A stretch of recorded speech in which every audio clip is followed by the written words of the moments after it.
everyone. Welcome to HR Bytes, a podcast and video series to bring you stories of HR professionals who bring a think globally and act locally digital HR agenda to their work. Everyday people who are driving digital transformations in their organizations, data-driven and future-fit digital HR leaders. We are present on all your favorite podcast channels, and you can also watch our video on YouTube. Do follow us on social. We are on LinkedIn, Twitter, Instagram, and Facebook. Our guest today is Kelli Scroggin. Kelli is an accomplished senior leader with over 20 years of HR systems experience, and she's passionate about leveraging technology and believes that technology should support, enhance, and automate business processes to bring efficiency and improvement to leaders and employees at all levels.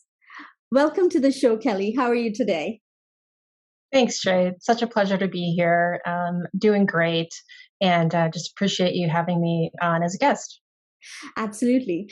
Kelli, would you like to briefly introduce yourself to our audience? Sure, I'd be happy to. As you mentioned, I've been in the HR technology space now for a couple decades, something that I feel very passionate about, and just really pleased to be here and have this conversation with you. As you mentioned, I work for Astellas Pharmaceuticals. I'm a director of HR systems there. And so, as we talk today, the opinions I express are my own and may not reflect those opinions of Astellas. Thank you. And we do accept that. So, to begin with, what are the technology challenges for HR leaders that you are seeing in your work and outside of your work in 2022? I think it's interesting times. We're all just coming off of the heels of a pandemic, and many of us are working from home or in some sort of hybrid capacity. And I think it's challenging for HR leaders to ensure that the technology is the right technology that we have in our organization, that it's user-friendly, that people feel comfortable and confident in doing activities on their own, perhaps self-service or things that they haven't done in the past. So I really do think that it's just quite a challenge to make sure that you really are making the right decisions when it comes to technology in HR. And, we've all been so busy trying to work outside of our, comfort zones and also adapt and adopt new technology in our workplaces. How do you think HR teams have handled the mindset of buying every shiny object or shiny new object in HR tech as the pandemic ripped through our world of work and life, essentially? That's a great question. I think one of the things I'm seeing that's coming on the rise is, what can we layer on top of some of the systems that we already own in our organizations to really support some of this shift that we're seeing? I do agree with you. You've got to be careful and strike that balance when it comes to technology, to not simply say, wow, this is cool and this is new and this is something we really want to try, but really making sure that you make those strategic decisions. I'll give an example of digital adoption platforms. That's a really hot topic on the market now. And I know a lot of organizations are investing in those tools as a means to overlay on their current systems and just give a better user experience. So there's a lot out there to choose from. I don't disagree with that, but I think it's a lot about the due diligence up front and seeing really what works great and invest in your own culture. Absolutely. And, when we do adopt new technology and bring in all these newfangled tools to help our employees, not just in HR, but throughout the organization, how do you think, some of the changes that have happened, not just because of the pandemic, but because of other economic, things that have occurred in financial, taking into account the financial aspects of the HR department's contribution to the business, how do you think that has impacted and fast forwarded tech adoption, especially in HR functions in small to medium businesses as well as large enterprise level businesses? I think there's a couple components that we have to consider. I do think that just in terms of general economics, that budgets are tight across a lot of organizations, and so that's even more reason to really do upfront benchmarking and due diligence on what might work in your organization. I think the other thing is when you think about, what's going on in the world, I think there's a lot of change happening for people. And I think especially being in HR, we'd be remiss to not think about our employees as a whole person and think about all of the changes that are coming to them. One of the really important things I think organizations would benefit from, especially as it relates to technology, is change management and really investing in, whether it's a department or whether it's some key individuals that really focus and hone in on, look, there's yet again another change, or there's yet again another system that we're going to be implementing. What can we do to really help our employees come along to that change and really feel comfortable and confident in any new technology that might be introduced? And what do you think could be some barriers to some of these technology implementations that we've been rather hastily asked to make within the organization of the HR, per se, as well as outside of the HR department? How do you think that has impacted how we have adopted technology? I think there's several ways you can look at that. I think that for me personally, I really like to leverage what I consider outside counsel. So that there's organizations out there that really focus in on what's trending in the market, how are employees responding to those trends, and they look specifically at technology and various systems. And I really think that that's an advantage for HR leaders to have, is that ability to consult with folks who have perhaps been there before us, and can share, best practices, lessons learned. I think it's important for HR leaders not just to focus in on how am I going to be successful, but what can I learn from people who have come before me, in terms of failures. You always want to, of course, take educated failures, if you will, but at the same time, it's really about a lot of that benchmarking and upfront work to really lean into the success. And as we've gone about, advocating for new tech tools, what role do you think your social capital, your connections within the organization have played in generating, incubating, and scaling innovation within the HR function?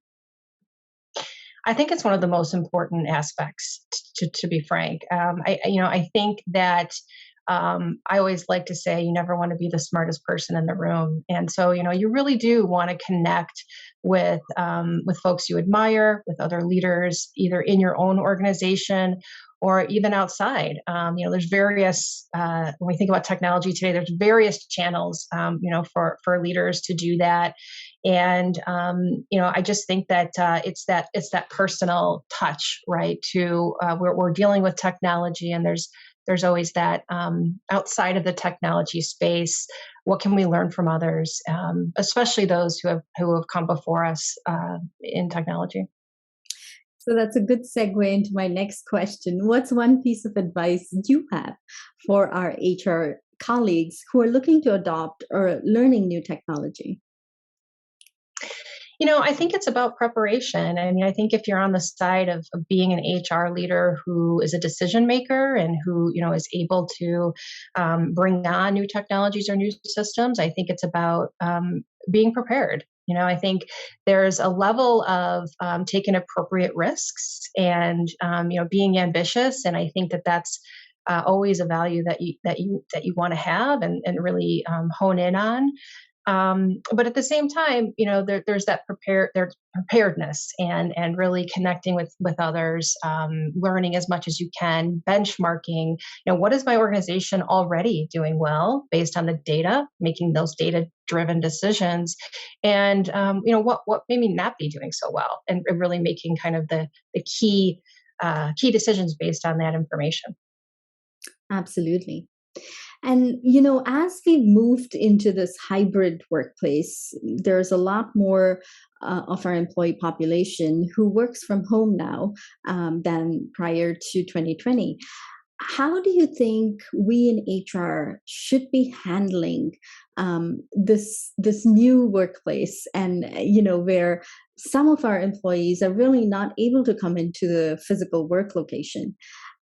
What are some of the ways in which we can not just create policies, but make this a people first kind of approach and mindset to this new workplace? I think we're all learning, and that's is maybe one of the first things I'll say. I think that, having said that, though, I think we've come a far way. Uh, there's always, all of us are sort of in this technology space as it relates to HR, but you really do always want to put, the employees and the people first. And, things as simple as having focus groups, or, various discussions with leaders and others within the organization, really listening. What are some of the struggles that folks are feeling? Is it with the technology of being home? Is it feeling disconnected from others? So there's technology that can support some of those things. Just like you and I are on a Zoom call now, we're able to see each other. It's some of those things we just simply take for granted, since we've been through this pandemic, and things have changed. So I just think it's about keeping a pulse on how people are really feeling, and really keeping that check in. And that's a great word that you just used, the pulse, right? And we've tried to collect data during this entire time, on how we can leverage data and kind of derive insights from the data that we've collected over the past 2 years.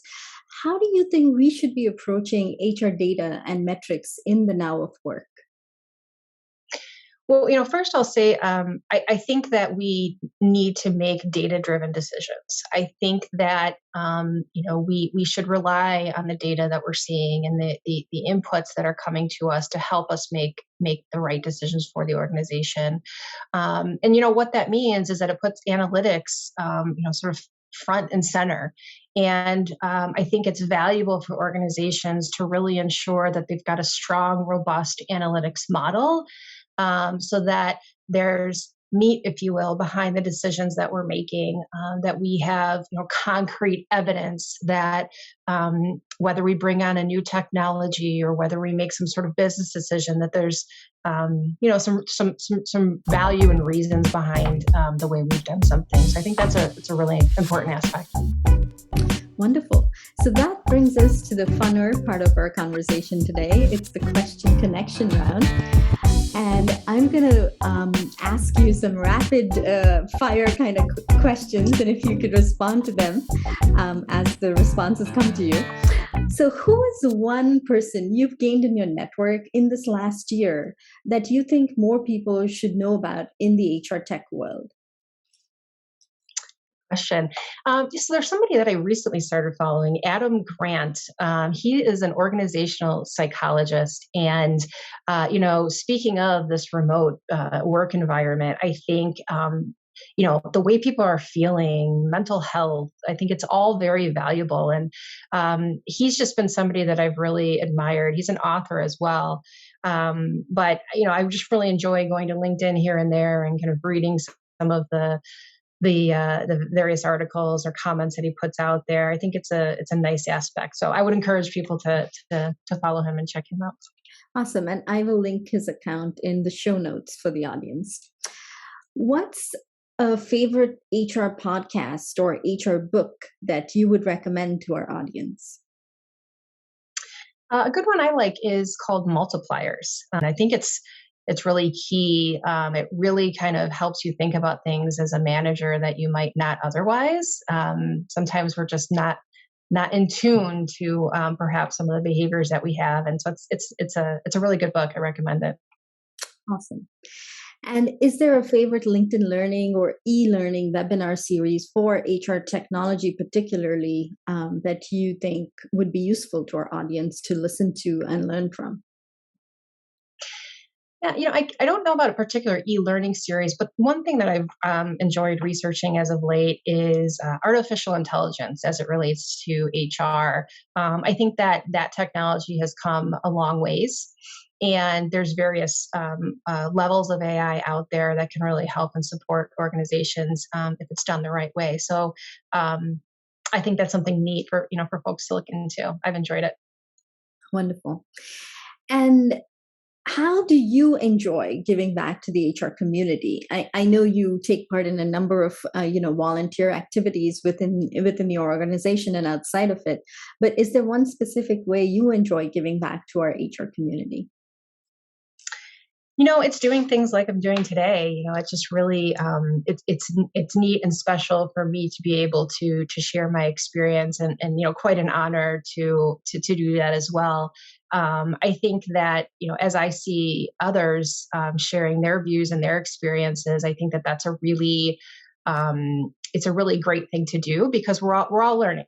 When you stop learning, then it's sort of over, right? I mean, you really, no matter what level you are in an organization, that's a really important factor that you always need to kind of keep in mind. And so this is one of the ways. This is one of the things that I like to do.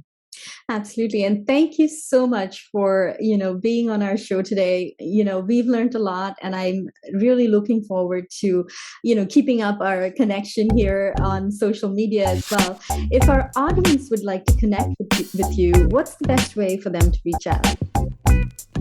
LinkedIn is probably the best way. So I'm happy to, connect with others in this space. And again, a real pleasure, Jay, to be on your show. I really appreciate it. And it's been a fun thing to do on a Friday afternoon. Well, thank you so much for being here. And audience, thank you so much for tuning in today. We look forward to bringing you more such tech stories from the world of work.